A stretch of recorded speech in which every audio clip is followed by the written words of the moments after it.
Urban Nutri Garden di sini kata kuncinya adalah nutrisi. Bagaimana memanfaatkan rumah, baik itu di luar rumah maupun di dalam rumah untuk bisa mendapatkan nutrisi yang sehat untuk keluarga. Kalau bagi kami konsep makanan sehat adalah yang tentu yang namanya makanan harus segar ya.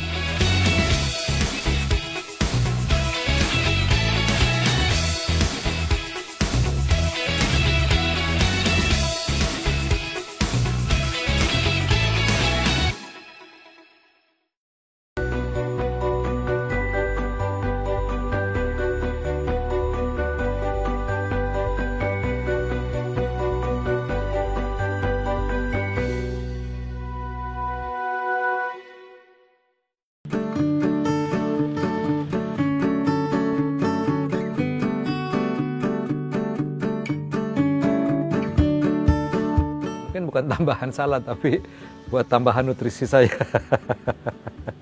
Karena sambil meriksa, saya biasa sambil makan.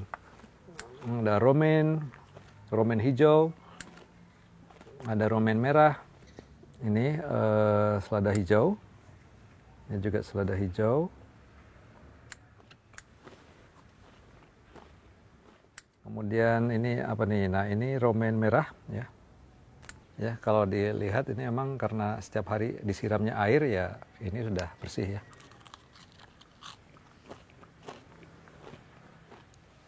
Ya, ini radish merah. Ya. Radish merah kalau dimakan ya lama-lama pedas nih. Hari-hari itu saya kalau pagi tidak memegang tanah atau memegang tanaman itu kayaknya ada yang kurang. Jadi really enjoy gitu ya, menikmati hidup seperti ini, dan pada saat yang sama saya bisa menimba ilmu terus yang saya bisa share kepada masyarakat. Ini loh yang bisa dilakukan untuk bisa mendapatkan sesuatu dari bumi kita ini. Enak, lebih light, seperti rasa brokoli. Ya. Urban Nutri Garden, memang istilah ini kami yang membuat istilah ini tahun 2017 yang lalu ya. Kita tahu bahwa yang namanya urban farming itu pada umumnya memanfaatkan halaman, menanam di halaman, kemudian menunggu sampai besar, mungkin 1-2 bulan, setelah itu baru dipanen. Nah, kira-kira itu seperti itu. Jadi lebih banyak urban farming itu arti yang umum adalah bertanam di rumah atau di halaman rumah. Namun apa sih sebetulnya ultimate goal dari menanam di rumah itu? Kan sebenarnya untuk mendapatkan nutrisi yang sehat, makanan yang sehat yang mengandung nutrisi. Nah, jadi kata kuncinya adalah nutrisi. Bagaimana memanfaatkan rumah, baik itu di luar rumah maupun di dalam rumah untuk bisa mendapatkan nutrisi yang sehat untuk keluarga. Itulah Urban Nutri Garden. Di situ kita bisa mendapatkan nutrisi sehat seperti yang pada umumnya menunggu 1-2 bulan, atau kita bisa mendapatkan nutrisi sehat dalam waktu 3 minggu, atau 2 minggu, atau 1 minggu, bahkan beberapa hari. Nah, fleksibilitas seperti ini yang Farm Organik coba buat untuk bisa di-share kepada masyarakat bahwa ini loh cara seperti ini itu sebetulnya sangat mudah sekali dilakukan di rumah.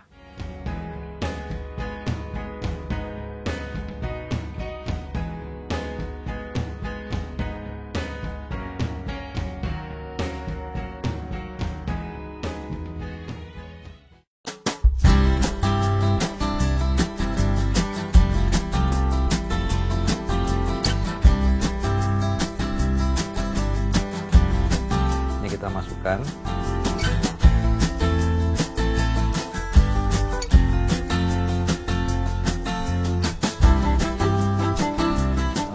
Ini kita cuci dulu.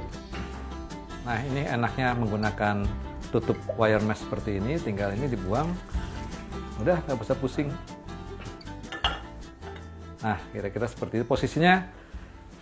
Setelah itu kita tutup, ya. Kalau ini tutup lebih untuk mengurangi pencahayaan. Mau tutup yang lebih tebal juga boleh. Nah, seperti ini ya. Ini tinggal kalau mau dipanen ya tinggal dibuka. Ya, dikeluarkan. Ini biasanya campuran salad ya. Atau mau digado juga enak gitu ya. Bisa juga untuk isi sandwich seperti itu ya. Ya, apapun yang tadinya menggunakan daun sekarang diganti dengan yang ini. Ya, kadang-kadang saya kalau bikin nasi goreng setelah selesai di atasnya nasi goreng udah jadi di atasnya taburin ini. Ini semuanya bisa dilakukan di dalam rumah at any time, termasuk malam-malam pulang kantor juga kalau lupa bisa dibuat.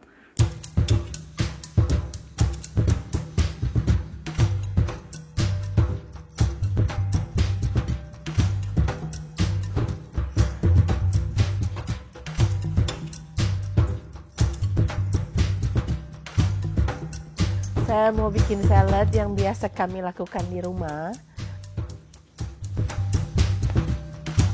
Lemon. Mau banyak, mau sedikit silahkan.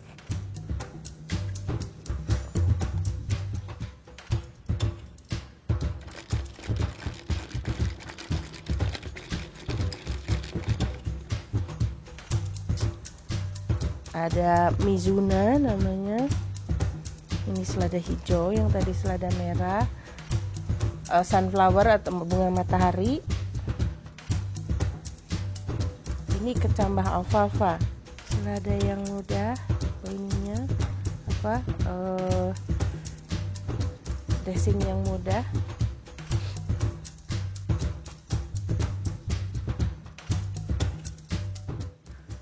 Urban Nutri Garden itu memberikan solusi yang sangat fleksibel untuk bisa mendapatkan nutrisi yang lebih dari itu. Kalau tadi di urban farming pada saat kita katakan memanen sawi, ya kita mendapatkan tanaman yang besar, yang dewasa, secara volume memang besar, secara serat, dan seratnya tentunya serat yang tanaman dewasa ya. Kemudian juga kandungan nutrisi ya sesuai dengan apa yang kita tanam.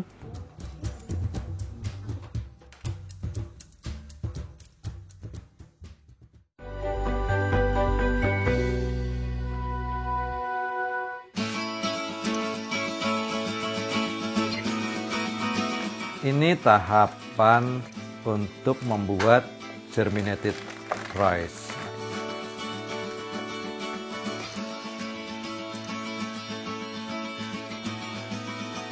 Menggunakan beras hitam. Beras hitam itu beras yang paling tinggi nutrisinya. Kami mempunyai water purification system sendiri. Penumpang gelapnya bisa mati.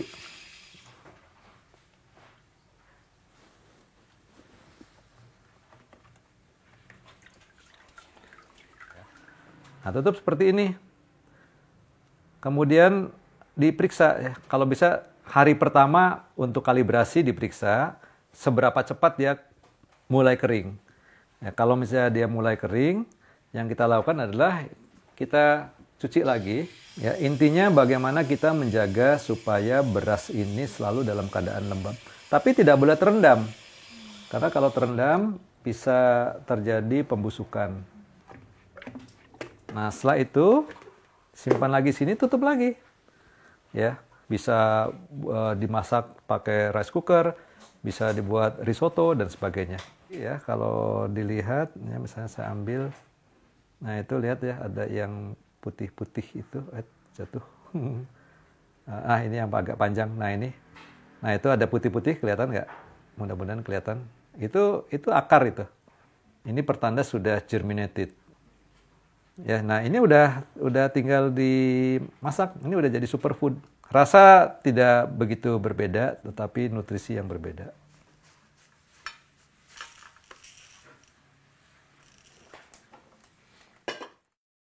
Jadi tadi kalau germinated seed itu kalau kayak misalnya beras misalnya, itu kalau berasnya masih bagus, masih baru, itu 2-3 hari udah bisa jadi. Kalau kecambah, sebetulnya tergantung bijinya, tapi biasanya rata-rata 5-7 hari. Ya, 5-7 hari udah bisa mendapatkan kecambah. Kalau ingin lebih banyak lagi dapatnya, karena kalau kecambah kan dapatnya segini. Ingin dapatnya lebih banyak lagi, itu dilamakan lagi, itu yang disebut dengan microgreens atau hijauan mikro. Microgreens itu tanaman yang baru 2 daun, yaitu daun keping biji atau daun cotyledon. Ada juga yang memang daun sejatinya udah mulai keluar 1 atau 2, tergantung selera sih ya. Jadi ya, di sini juga yang namanya nutrisi itu yang tadi karena sudah mulai dipakai untuk energi untuk tumbuh, sebagian sudah mulai berkurang ya dibandingkan dengan yang tadi tahapan yang paling awal. Nah, ini dalam waktu 10-14 hari bisa mendapatkan microgreens, dan microgreens ini atau hijauan mikro ini itu juga bisa dari semua, bisa dikatakan hampir semua biji-biji sayuran. Kalau ingin lebih banyak lagi, lebih lama lagi, kira-kira 3-4 minggu, itu yang disebut dengan sayuran baby. Nah, di situ sayuran ini sudah mulai keluar beberapa daun sejatinya udah ada gitu ya. Jadi kira-kira besarnya sekitar segini, sekitar mungkin 10-15 cm. Nah, kemudian setelah baby ini baru masuk ke yang dewasa atau mature. Ya, yaitu sesuai dengan usia panen. Ada yang 4 minggu ya, ada yang 8 minggu dan seterusnya. Tergantung yang kita tanam seperti apa. Nah, ini yang kita mulai masuk ke yang pada umumnya urban farming ya, masuk ke yang tanaman dewasa. Tanaman dewasa kemudian kita juga bisa menanam yang disebut dengan menunggu sampai dia berbunga. Kalau tanaman sayuran yang biasa kita tanam yang diambil bunganya ya contohnya kayak brokoli ya, bloomkohl ya, yaitu yang diambil bunga ya. Dari bunga ini kemudian ada juga yang membuahkan sampai buah.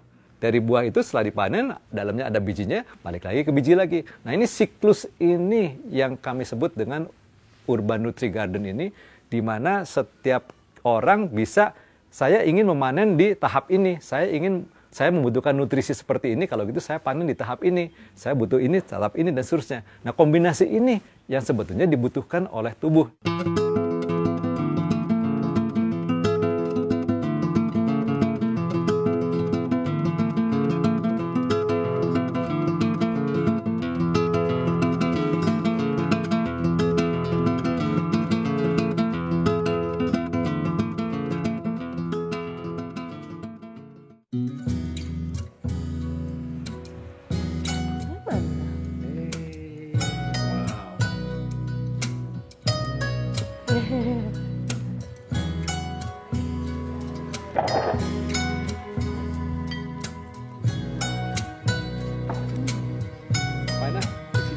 Ini ada macam-macam, ada selada. Ini seladanya juga ada macam-macam. Ada selada hijau, selada merah. Dari papa panen ya. Kemudian lemon, kemudian garam, sama madu. Udah. Ya, yang biasa kamu suka. Iya. Saya Dono Rahayu, istrinya Suparwan Sulaiman. Kami, ya.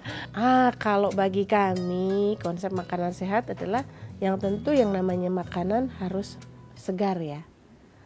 Kenapa segar? Apa yang namanya? Karena kalau makin segar nutrisinya makin tinggi, ya kan?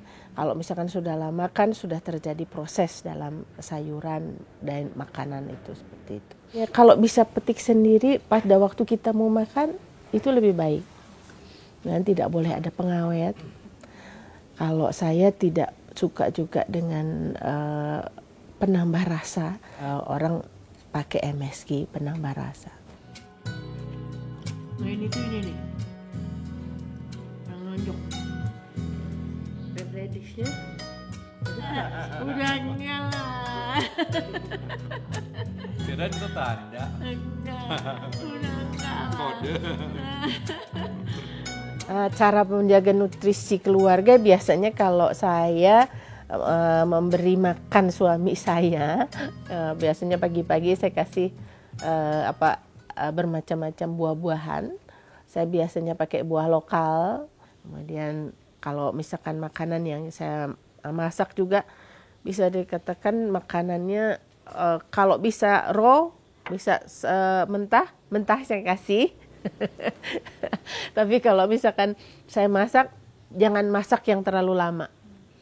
Karena itu akan mengakibatkan si makanan pun bukan yang kita makan berupa nutrisi yang baik, malah hanya seperti junk food seperti biasa, seperti itu. Itu juga perlu, apalagi kalau misalkan kayak sayuran bukan yang kita tahu cara penanamannya, kemudian bagaimana cara pencuciannya sampai ke tempat dapur kita. Nah, kita cuci pakai air garam dan cuka. Nah, itu kita sesudah air mengalir, kemudian rendam di air garam dan cuka. Sesudah itu memang sedikit memang akan meluruhkan pestisida bagian luar, tapi yang pestisida sekarang tuh pestisida sistemik yang akan merasuk ke dalam. Jadi ya Anda juga tetap pestisida akan termakan.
Nah, di sini lahan ini, dak ini kira-kira 3 kali 3 meter.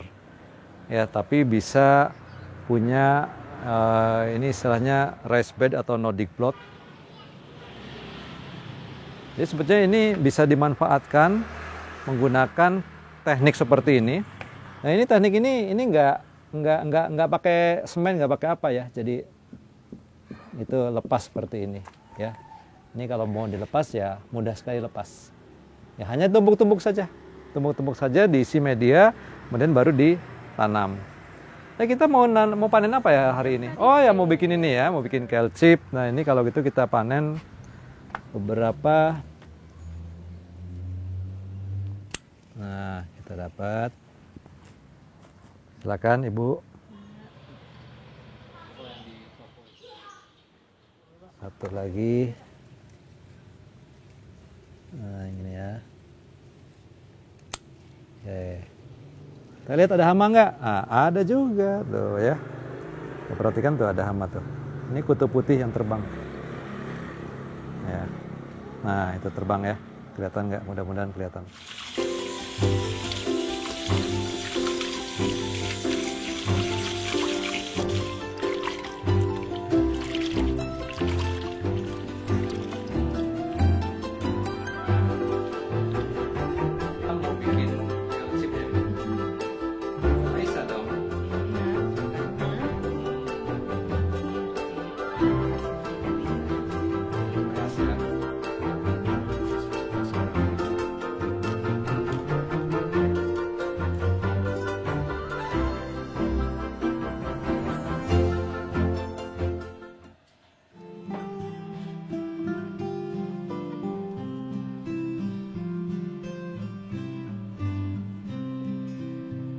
Daun akan agak layu sehingga mudah dibentuk, mudah di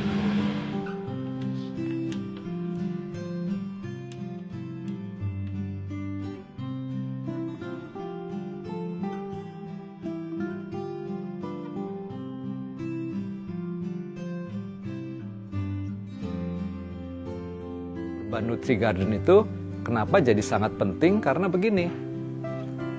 Kalau misalnya katakan saya tinggal di Jakarta.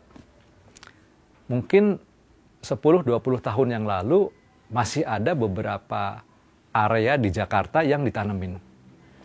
Apakah itu tanaman sayuran ataupun yang lain yang bisa dimakan. Tapi mungkin sekarang udah nggak ada lagi. Karena apa? Karena pesatnya pembangunan. Ya, dengan alasan pembangunan maka terjadi banyak alih fungsi lahan. Akibatnya apa? Akibatnya suplai sayuran di kota Jakarta itu akan sangat tergantung pada daerah pinggiran. Tapi daerah pinggiran ini kan juga kepengen maju. Kepengen maju, maka di situ juga terjadi pembangunan, terjadi alih fungsi lahan juga. Makin minggir lagi kebutuhan sayuran. Tapi daerah pinggiran ini pun pengen maju juga. Makin minggir lagi, ketemu kota lagi yang lain. Maka yang namanya lahan itu akan mulai berkurang. Maka di situ diharapkan akan terjadi banyak inovasi-inovasi.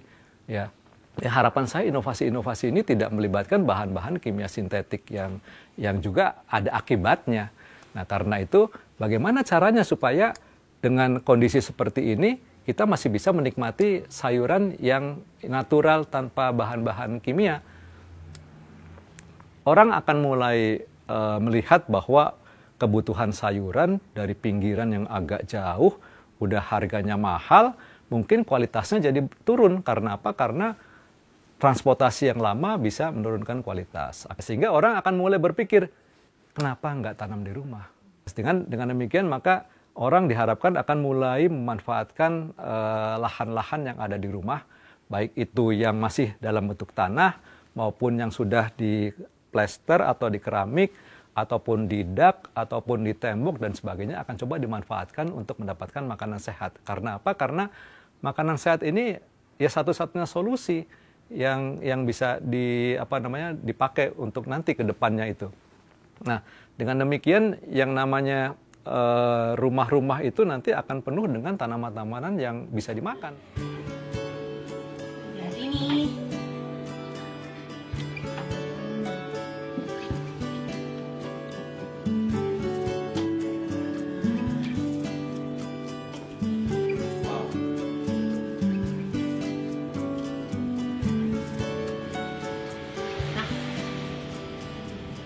Karena memang pemanasannya itu temperatur rendah dan perlahan. Ini jadi habis nih. Punya buat aja.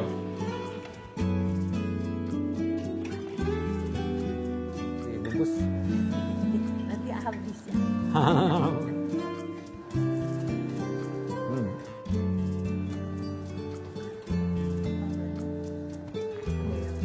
Saya ingin yang namanya hidup itu bisa memberikan manfaat, ya terutama pada diri sendiri dan keluarga. Kemudian manfaat kepada orang lain. Kemudian manfaat kepada makhluk hidup lain seperti tanaman maupun hewan. Dan tentunya yang tidak kalah penting manfaat untuk bumi. Karena kita tinggal di bumi. Diharapkan dari situ kita bisa mendapatkan, oh ini ya yang namanya life itu. Jadi itu saya temukan di organik.